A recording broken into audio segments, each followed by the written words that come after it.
And welcome back, this is Bloodsuckers with more Let's Play Pokemon LeafGreen. I'm joined as always by Dumpus and his Pokemon squad of 10 players: Samja, Sanders, Tequila, and Rumpus. I've done a little bit of level grinding off screen, mostly to get 10 player up decently here. That's why 10 players still out in front, because I didn't get enough levels. But 12 should be good for the time being.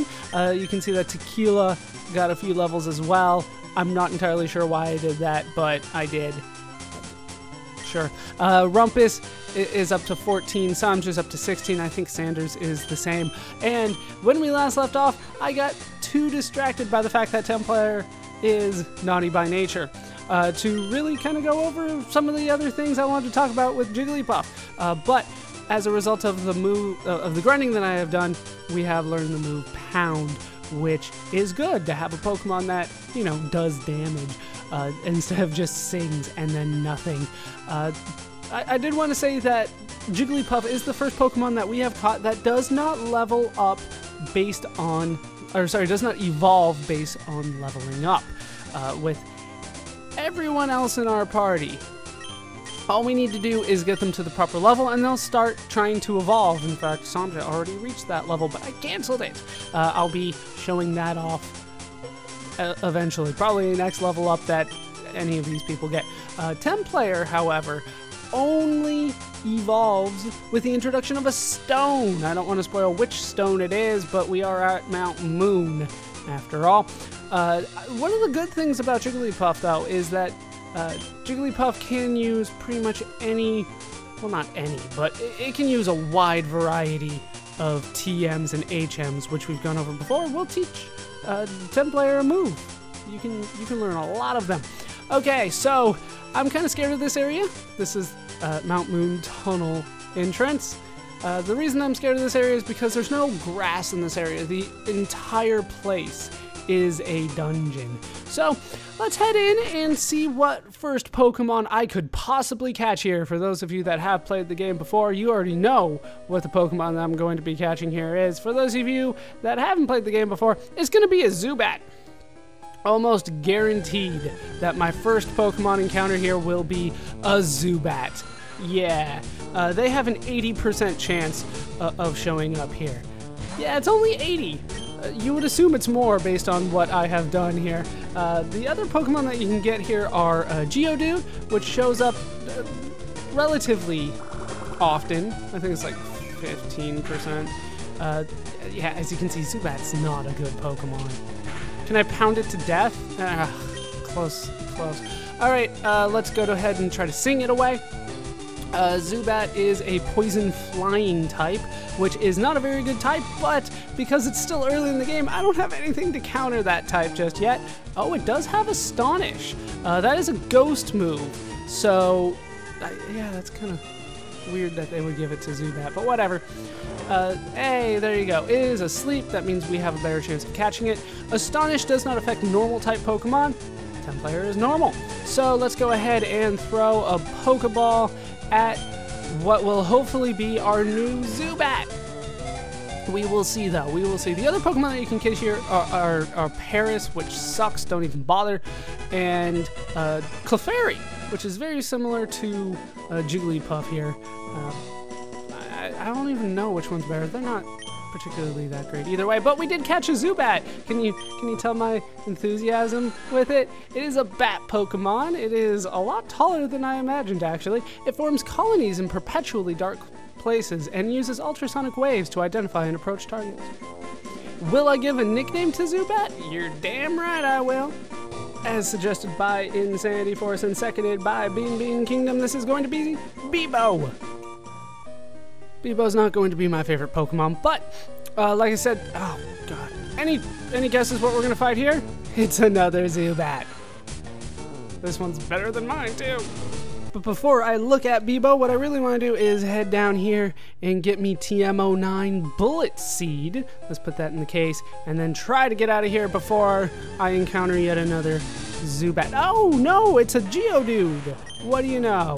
Yeah, it's only 80%. I know it seems so much worse than that, but it's only 80%. Let's go ahead and try to sing, and then we'll use an actual good defense, good strategy against Geodude. Geodude, as you might imagine, has a lot of physical defense, being a rock and all, but not very good special defense. So, what I'm going to do is put it to sleep. That should last a couple turns. That does count as one turn right there, unfortunately. But it will always last at least 2 turns. So that gives you the opportunity to bring in your Pokemon. In this case, Samja.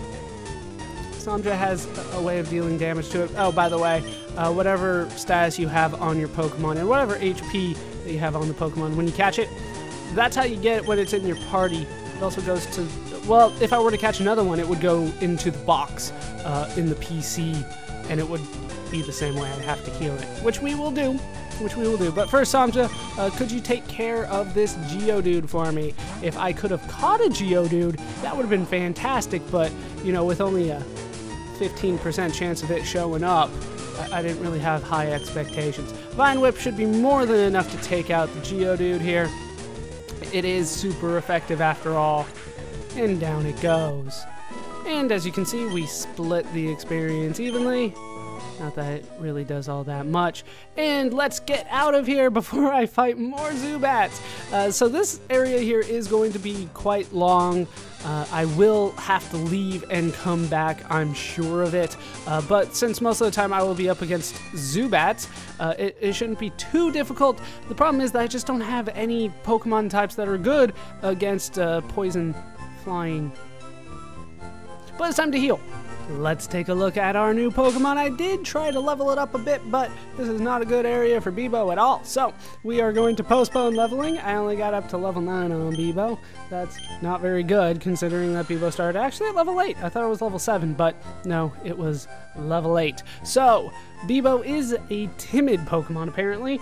That means that I will have increased speed but lower attack. That's not particularly good because both poison and flying are physical moves. The ability for Bebo with the terrible stats is Inner Focus, which prevents flinching, which is something that is an added effect on moves. It pretty much means that you lose a turn if you are flinched, but it's kind of rare. It's not a very common thing to have happen, so it's not a particularly good ability in my opinion, but hey, Bebo will never flinch. That's something. As you can see, Bebo's move sucks. She's got 2 moves, both of which are pretty low power, and neither one of which are same type attack bonus moves. Neither one is poison, neither one is flying. So I don't particularly like it. Bebo is not a good Pokemon for a while. Leech Life though, the thing that everybody associates with Zubat, is a bug move. It is an attack that absorbs half the damage it inflicted to restore HP to your own Pokemon. It's a Bloodsucker. It's kind of a vampire type thing. Then we have Astonish, which is actually more powerful, which is funny because Astonish is one of those moves that's kind of a joke because of how low level it is. It's an attack that uses a startling shout. It may make the opponent flinch. Unless you use it against a Zubat, then it will not flinch. Zubat Bebo here is the first Pokemon that we have caught with an incomplete evolution line in this version of, in the first generation of the game. In this version of the game, there is a way, but it's going to take us a while to complete the evolution line. What happens normally in the first generation is you level up Zubat to a certain level. I can't remember the level off the top of my head, and it goes to a Golbat, which is a decent Pokemon.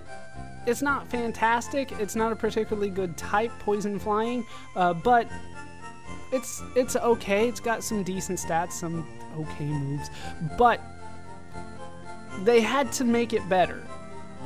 So in the second generation on, they added a new evolution to it. If you're friendly to your Golbat enough and your Golbat loves you enough, it'll turn into a Crobat. But that will not be happening for us and isn't really even unlockable for us for, I'm going to say, about 90% of the game this time, even if I wanted to do it. But on top of all that, we did get a new TM, so let's take a look at this. It is Bullet Seed. Now, Bullet Seed is not a particularly good move, but you do get to use it 2 to 5 times. So the user shoots seeds at the foe, 2 to 5 seeds are shot at once. So it's there. I don't really want to use that though just yet. Samja would be the one to use it, of course, because he's my only grass Pokemon. Just realized he's the only male in my party as well. Either way though, Samja has better moves, and I would rather use that TM on somebody that has worse moves. I mean, that's just me. Alright, we are ready to go. We need to go into Mount Moon.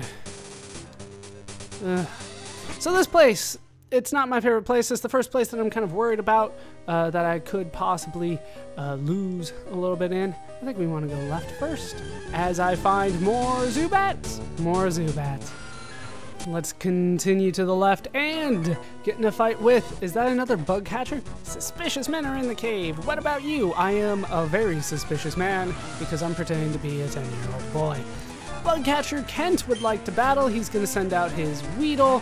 I'm not a big fan of that because it kind of opens me up to getting poisoned early on in this dungeon. He's already faster than me and he's going to try to slow me down. Good for you, Weedle. That just kind of shows you how slow Jigglypuff is. Can't even outspeed a bug. Alright, I want to put him to sleep, but he's not necessarily allowing me to do that. Damn it, 10 player. Sing for me. Why aren't you singing? Alright, forget it. I'm switching in a Pokemon here. We're gonna go with, God, none of you are good. I'm gonna throw Bebo out there. Bebo is lower level. Probably about the same stats, to be honest with you, though. And I'm gonna use bug-on-bug violence here. I'm going to assume, yeah, it's already faster than me. I can't be poisoned with Bebo. Poisons cannot be poisoned. However, poisons can be sucked. Oh dear, oh, and that was a critical? Are you kidding me? Okay, never mind. Never mind. Oh dear God, I thought I could do at least a decent amount of damage. Samja, go out there. Oh God, like that would be the battle of the lowest things ever. I don't even care about the experience anymore. I really don't. It's not going to be worth it for me. Just tackle him, please. Just tackle him away. He's not going to have any good moves. I know. I have a Weedle of my own. Just one more of those, hopefully. Yeah, feel free to slow me down all damn day. I really couldn't care less. Really could not care. Down you go. Good God. That should not have given me as much trouble as it did. Even Bebo gets some experience there, and he's about to throw out a Kakuna.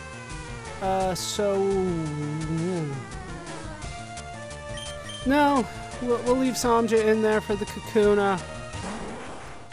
Because it is a Kakuna, for whatever reason, every trainer in the world that has a Kakuna only has a Kakuna that uses Harden, and that's it.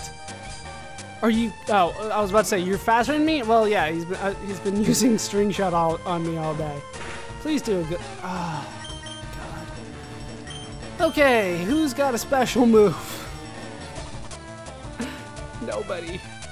Nobody has a special move. My team is entirely physical, except for Samja, who has grass, which isn't good. All right, we're gonna throw Rumpus out there then, because Rumpus will do some good work, maybe. That's crap. Okay, go for a scratch, because fighting is weak against bug. Are you kidding me? Oh, forget it. Apparently I don't know how to kill Kakunas quickly. I apologize. But this is really one of those fights that just kind of drains your PP. That's its whole purpose. Alright, we'll go for Leech Seed. Damn right that doesn't miss. It's a cocoon. You can't miss it. It doesn't move. Because Leech Seed will go right on through the defense. It doesn't matter how much defense it has, it does pretty much the same damage. But now I have Vine Whip, so we have that. It's not very effective, but it's still doing more damage than what I was doing before. Wait, is Samja faster now? Now I'm trying to think. Does just switching the Pokemon, like, put their stats back up to full? I didn't think it did, but I was definitely not faster than this guy before. Yeah, his defense can't go higher. They changed it. It used to say, but it failed. But they changed it because there were way too many jokes, especially about Kakuna and Metapod.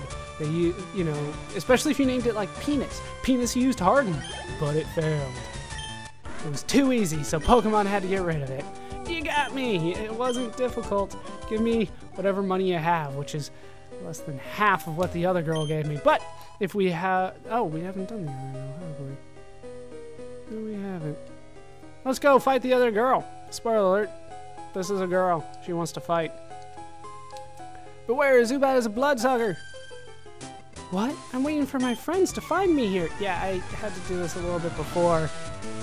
And then the recording bugged out on me, so then I had to redo it. It's not fun to do that. But we get a chance to see Clefairy, and Clefairy is actually a higher level than Templayer. However, I'm smarter than Clefairy, so I should be fine.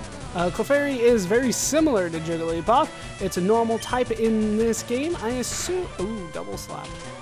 That is a good move. Better than pound. Especially since double slap hit me all 5 times? Are you kidding me? Like, it's supposed to be 2 to 5. That is crap. Now I gotta bring Templayer out. Alright, pinch hitter. We're going for Rumpus here. Rumpus will deal with the damn Clefairy. So Clefairy is a normal type in this game. In Generation 6 they added Fairy. I assume Clefairy is a Fairy type. I haven't really done any research into that though. I assume, since it's got Fairy in the name, that it's a Fairy. But in this game it's normal. Very similar to Jigglypuff. I actually think that Clefairy and Clefable, its evolution, as I kill it in one shot, are better than Jigglypuff and Wigglytuff. They both have access to a lot of moves through TMs and things like that, though. So, both of them are decent, but you'll find better Pokemon as you continue on. I lost? Indeed you did, despite your double slap hacks. And there you go, she gives us a lot more money. I'm gonna go back and heal because it's right there. And Templayer's not doing so well. I never did talk to this guy a second time though, so let's do that now. I saw them! I'm sure they're from Team Rocket. The hell are you talking about, dude? And, of course, I get into an encounter with a Zubat along the way. Let's actually make some progress here. Beware, Zubat is a bloodsucker. That's probably where I got the phrase. I came because I heard there are some very rare fossils here. Indeed they are. There are, and we'll be making our choice of that later. Not that it really matters. We've already seen a couple of them, but let's head over here and head down. Now down here, all you can encounter in this version of the game is Paris, but in the normal Generation 1 versions of the game, I believe that everything stays the same in terms of encounter rates. Before I go to you, let's switch Pokemon a bit here. That is our first Team Rocket guy. We will be seeing a lot of Team Rocket people. They are much more aggravating early in the game than they are later in the game, and they're definitely more competent than they are in the anime. But there he is, he sees us. We, Team Rocket, are Pokemon gangsters. We strike fear with our strength. Now, if only he could, like, punch me in the face or something, but no. Everything must be done through the Pokemon battling. Team Rocket Grunt would like to battle. They don't get names. Team Rocket Grunt send out Sandshrew, which is a good Pokemon, so that's why I put Samja out front. Alright, let's use a Vine Whip and do some decent damage to him. Super effective. Was that a critical? No, apparently I didn't even need a critical. Down he goes. Give me my EXP. That is quite a bit, actually. In comes Rattata, so I will switch. We'll throw Templayer out there. Templayer should be able to hold its own. prone, sure. Up against a Rata. I forget what level it is. Level 11, that's not too bad. I will try to sing once here. How good's your tackle? Pretty good, actually. But my sing is better. My sing is better. As is my pound. So go pound. Yeah, if I was to say that you had to pick one Pokemon here, definitely I would go with Geodude for the record. Geodude is not a Pokemon that you'll be able to evolve all the way without trading for some reason. But it's still a decent Pokemon even if you don't trade it. Okay, incoming Zubat, that's fine. Templayer is who I usually use against Zubats anyway. So let's pound the Zubat because Leech Life is not a strong move. It is not a strong move by any means. And usually like 2 or 3 pounds and down will go a Zubat. Looks like just 2. Supersonic! Ooh! Supersonic will confuse you. Supersonic sucks. You can get rid of Confuse just by swapping your Pokemon in and out. But if you leave it out there, it can be bad. You'll tell your Pokemon, do this, and they'll be like, what? And it hurts itself in its own confusion. And I have learned Disable. That is actually pretty useless for me. It's a good move if you're talking multiplayer, and if you're lucky. I blew it! And we get quite a chunk of money from Team Rocket. They are rich people. Let's take a look at Disable because it's something that we have not seen before or really will ever see again. It's kind of a unique move. Disable. For a few turns, it prevents the foe from using the move it last used. That's actually different than what I thought, but hey, I guess it works. It's only got a 55% accuracy, which I think, yeah, it's the same as Sing. Disable is good if you survive and it lands. Like, that's it. That's it. Other than that, it's not something that I'm particularly a fan of. You have anything to say before I move on, dude? Actually, let's put Templayer back out front, even though it's a little weak. That's fine. We'll mostly be encountering Parises here anyway. Darn it all, my associates won't stand for this. If, like, is there anything else that we encounter here? Maybe not. Here, though, we find a star piece. Honestly, I'm a little confused about that one. Star piece. Star piece. A shard of a pretty gem that sparkles in a red color. It can be sold at a high price. Ah. That would explain why I don't remember that one. It's something that I can sell. Actually, we're back up, so I can encounter Geodudes again. And Zubats. Lots and lots of Zubats.